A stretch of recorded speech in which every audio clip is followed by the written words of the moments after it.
This is Alex Marvez in the AEW Control Center with news from Mexico City. Our partners, the AAA promotion, they had their major show of the year, Triple Mania, on August 3rd, and AEW was well represented. Cody traveled south of the border to team with Cain Velasquez, the MMA superstar making his pro wrestling debut, as well as Psycho Clown. Here are some of the highlights from that matchup.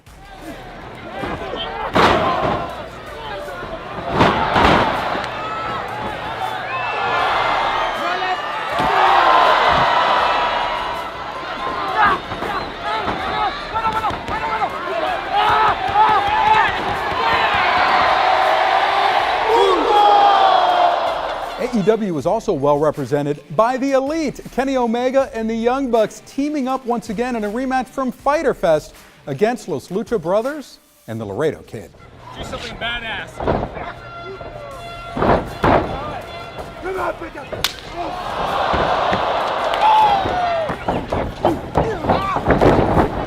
Oh no!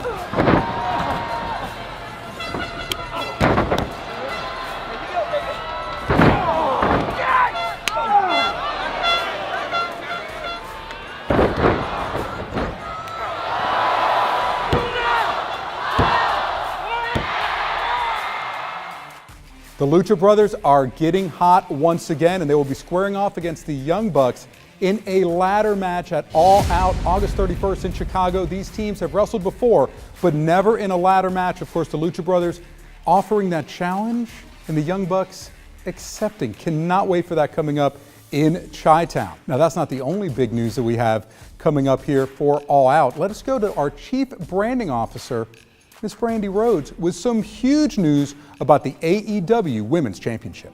So, how do we go about determining who's first in line for a shot at the championship? Well, I've got good news. The Casino Battle Royale is back, baby, and the rules are just the same. Each wrestler has selected a card from a special deck. The suit of card they selected determines their group. Every 3 minutes, we shuffle the deck to see which suit comes up.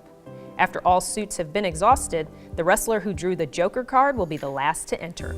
Eliminations occur when a wrestler has gone over the top rope and both feet have hit the floor.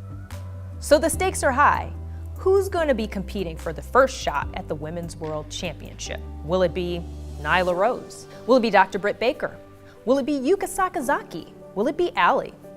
Or will it be me?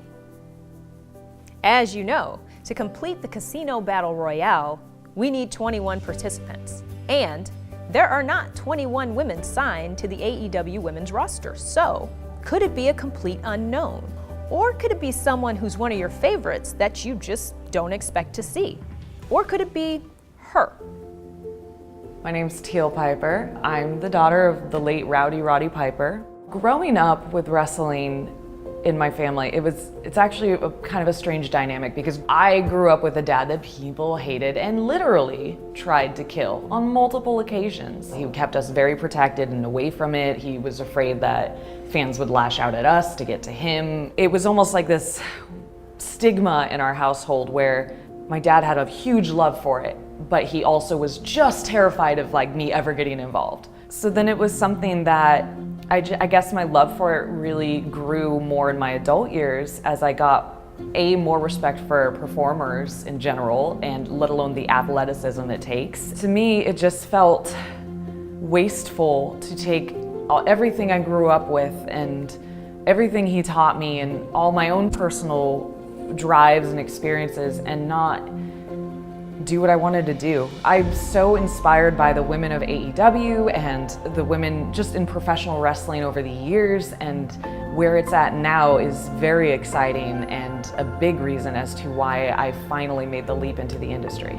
It's also a way for me to reconnect with him and a way to get closer to him and I guess keep him around.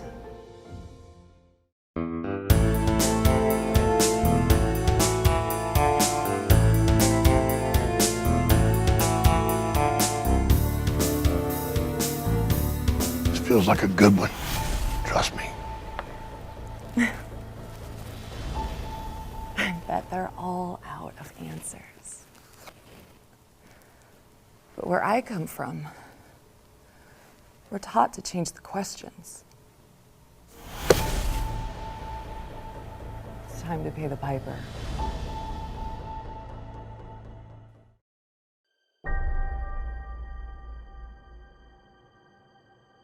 You might want insurance on this one. Ain't nobody more hated than he who speaks the truth. I ain't a monster, just ahead of the curve.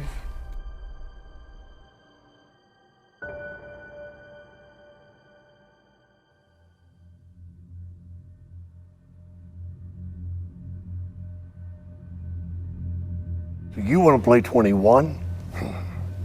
Well, I got 22.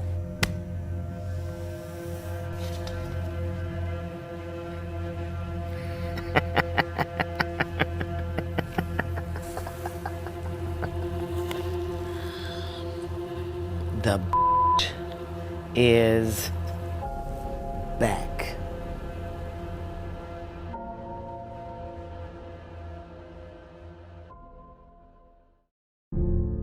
I've known all my life who I really was. I didn't think it was actually possible to be myself, but the face that I had to present to society, you know, for whatever reason, I just inherently knew that I had to put on this mask. I had to play pretend. I couldn't be me. And there was a certain point where I was like, this is not good for me. This is not good for my mental health. I need to be myself, or I'm not going to be here. You can be yourself in this world, and at a certain point, you're just gonna have to say, F everybody else, this is my life, I have to take control of it. So that's kind of what I did. I slowly started to let my truth bleed into reality. And it was kind of funny because to all the guys at the wrestling school, that's the moment that like my personality clicked with everybody. The one place that I thought would absolutely shun me, being the world of professional wrestling, was really the first place to completely embrace me. And I emotionally was not ready for that. Behind the scenes, a lot of the people were very, welcoming. Either they just didn't care, or, they absolutely embraced it. And yes, of course, there are a few people who are still, very, no.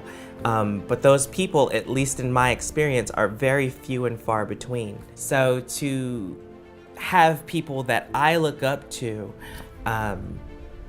approach me and say, hey, we want you to work with us, we want you to work for us, that was incredibly humbling. It's like, okay, maybe I am doing this right. It's very self-affirming. You're like, maybe I am on the right path. Everything has felt like family. I felt very welcomed here. I've never had to question anybody's motives or anything like that. It admittedly came at a time that I really needed it.